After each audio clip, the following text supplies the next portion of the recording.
धार के high profile Saint Teresa जमीन घोटाले का मुख्य मास्टरमाइंड सुधीर जैन पुलिस के लिए अब चुनौती बन चुका है। पुलिस की कई टीमें सुधीर जैन को खोजने के लिए जुटी हुई है, किंतु पुलिस के हाथ अभी भी खाली है। वहीं सूत्रों की माने तो सुधीर जैन पुलिस से बचने के लिए, कानूनी जकड़ से बचने के लिए हर हथकंडे अपना रहा है और बचने की पूरी कोशिश कर रहा है। जो बात निकलकर सामने आई है वो बहुत बड़ी चौंकाने वाली है। पुलिस ने अभी फिलहाल सुधीर जैन के ड्राइवर नवीन जाधव को गिरफ्तार किया है। जब पूछताछ में और तमाम दस्तावेजों को जब खंगाला गया तो कई चौंका देने वाले मामले सामने आए हैं। नवीन जाधव जो कि 8 से 10 हज़ार रुपये महीना सैलरी पाता था, उसके नाम करीब 8 से 10 प्रॉपर्टियों की रजिस्ट्रियां मिली है और ये रजिस्ट्रियां सुधीर जैन ने नवीन जाधव के नाम पे करवाई थी, जिनकी कीमत करोड़ों रुपए बताई जा रही है। तो ये एक बहुत बड़ी बात है कि 8 से 10 हज़ार रुपये महीना सैलरी पाने वाले ड्राइवर के नाम पे करोड़ों की अचूक संपत्तियों की रजिस्ट्रियां मिली है और वो एक भी रजिस्ट्री नवीन जाधव के घर पर नहीं है। वो सारी रजिस्ट्रियां सुधीर जैन ने अपने पास रखी है। और जब उनके घर पहुंचे और उनकी आर्थिक स्थिति के बारे में जब पता किया गया तो और भी चौंकाने वाले मामले सामने आए कि नवीन जाधव के हाथ पूरी तरह से खाली है। वो जिस घर में रहता है, उसका परिवार जिस घर में रहता है, उस मकान के कागजात भी सुधीर जैन ने अपने पास गिरवे रख रखे हैं और नाम मात्र की सैलरी उसे देता था। धार की 200 करोड़ से ज्यादा की सेंट टेरेसा जमीन घोटाले का मुख्य मास्टरमाइंड सुधीर जैन अभी भी फरार है।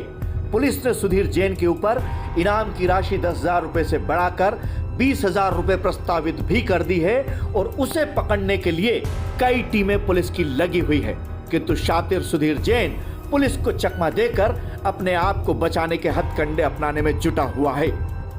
पुलिस को सुधीर जैन से जुड़ी हुई 15 से ज्यादा रजिस्ट्रियां हाथ लगी है और कई बैंक खातों की डिटेल भी हाथ लगी है, जिनमें करोड़ों जमा होने की सूचना है।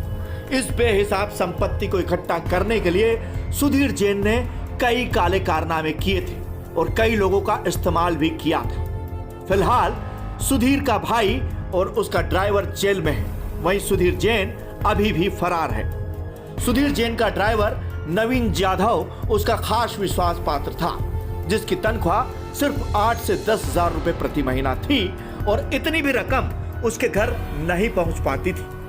जब पुलिस ने दस्तावेज जब्त किए तो होश उड़ाने वाली हकीकत सामने आई। मात्र 10 हज़ार रुपये महीने की सैलरी पाने वाले नवीन जाधव के नाम 8 से 10 रजिस्ट्रियां मिली और इन संपत्तियों की कीमत करोड़ों में आंकी गई। इन रजिस्ट्रियों में न सिर्फ सेंट टेरेसा से जुड़ी रजिस्ट्रियां थी, बल्कि इसके अलावा भी कई प्रॉपर्टियों की रजिस्ट्रियां नवीन जाधव के नाम पर सुधीर जैन ने करवा रखी थी, किंतु सारी रजिस्ट्रियां सुधीर जैन के कब्जे में ही थी।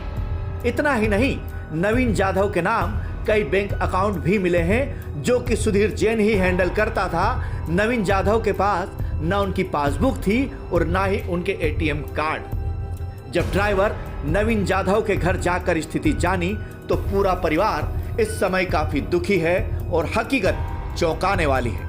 परिवार में नवीन की पत्नी और माता पिता को इसकी कोई जानकारी नहीं थी कि सुधीर जैन उनके बेटे को किस तरह से इस्तेमाल कर रहा है।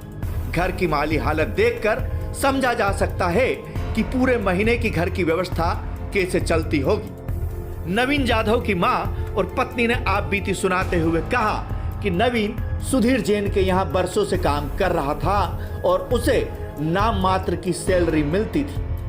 अपने पुश्तैनी घर की मरम्मत के लिए जब सुधीर जैन से कुछ पैसा उधार लिया गया था तो उसमें भी इस पुश्तैनी घर के कागजात सुधीर जैन के पास ही गिरवे रखे हुए हैं। आज बेटे के जेल में होने पर पूरा घर बेहद दुखी है और उनकी इस स्थिति के लिए सीधे तौर पर सुधीर जैन को दोषी ठहराया जा रहा है। अपनी दास्तान सुनाते सुनाते नवीन की मां की आंखों में आंसू आ जाते हैं और पूरा घर इस समय गमगीन है और इस इंतजार में है कि उनका निर्दोष बेटा छूटकर कब घर आएगा। अच्छा, उनको कितनी सैलरी मिलती थी सुधीर जैन के यहाँ से लगभग? वो तो 8 से 10 हज़ार तक देते होंगे। तो वो पूरा घर में लाते थे या नहीं, वो कट जाते थे, थोड़े बहुत ही पैसे देता था वो। अच्छा, कट जाते थे, हमने उनसे उधार पैसे लिए थे उसमें मकान में इसमें। अच्छा। तो वो पैसे काट लेते थे। अच्छा, ये मकान के कागज भी शायद हाँ, हमारे मकान के कागज भी ओरिजिनल उनके ही पास है। सुधीर जैन वो क्यों रखे थे उन्होंने? वो तो हम पैसा उधार लेते थे तो इसलिए हम नहीं रखे हुए थे कि भाई यहाँ से ज़्यादा सेफ वहाँ रहेंगे। अच्छा, इसलिए हमने रख दिया। आपको लगता है कि आपका बेटा आरोपी है या नहीं, उसने किसी हमारा तरह का बेटा गुनाह कहीं से किया? कहीं तक भी आरोपी नहीं है, इसको आरोपी बनाया गया है। अच्छा, उनके नाम पे करोड़ों की संपत्तियां मिली हाँ है ये एक तरह सब, से। हाँ। तो आपको लगता है कि नहीं, उनके पास है कहाँ या से घर में कोई इस्तेमाल किया हम उन सब? रोडपति है, करोड़पति कहाँ से बन गए? हमको तो ये अभी मैटर हुआ जब पता चला। हमारे पास तो 20 रुपए की चप्पल है मेरे पैर में, चप्पल भी नहीं है कि कभी 100-200 की पहनी होगी ना। मैंने कभी 200 पुराने कपड़े ही पहनती हूँ मैं बच्चों के, मैंने कभी नए कपड़े भी नहीं पहने। तो आपको लगा कि ये कैसे हो गया, ये मतलब कुछ भी कभी नहीं उन्होंने समझ कोई में आया, बताया घर नहीं पे कभी? हमको कुछ भी जानकारी नहीं है, ना उनने बताया ना उन लोगों ने कभी बताया। नहीं तो हम हमारे बच्चे को हटा लेते वहाँ से, पता रहता था। तो ये आपको लगता है कि सही किया सुधीर जैन ने या गलत नहीं, किया? गलत किया उनने बहुत मेरे बच्चे के साथ। मेरे बच्चे खून के आंसू रो रहेगा, बहुत गलत किया उनने। हमको पता रहता तो हम कच्चे मकान में ही नहीं, बहुत नहीं, अच्छे से रहते। नहीं, आप रोइए मत। नहीं, मेरे बच्चों को है ना भगवान न्याय देना चाहिए बस। मेरे को कुछ नहीं चाहिए, मेरा बच्चा वापस चाहिए। और जो भी है सब इनका मैटर है, आप इनको पकड़ो। मेरे बच्चे ने कुछ नहीं करा, जो भी गलत सलत इनने उससे कराया। बहुत छोटी उम्र में काम करता था ये वहाँ पर, इसको कुछ आइडिया भी नहीं था इतना। वो ज़्यादा पढ़ा हुआ भी नहीं है कि उसको पता है कि ये लीगल है कि अनलीगल है। ठीक, धन्यवाद। आप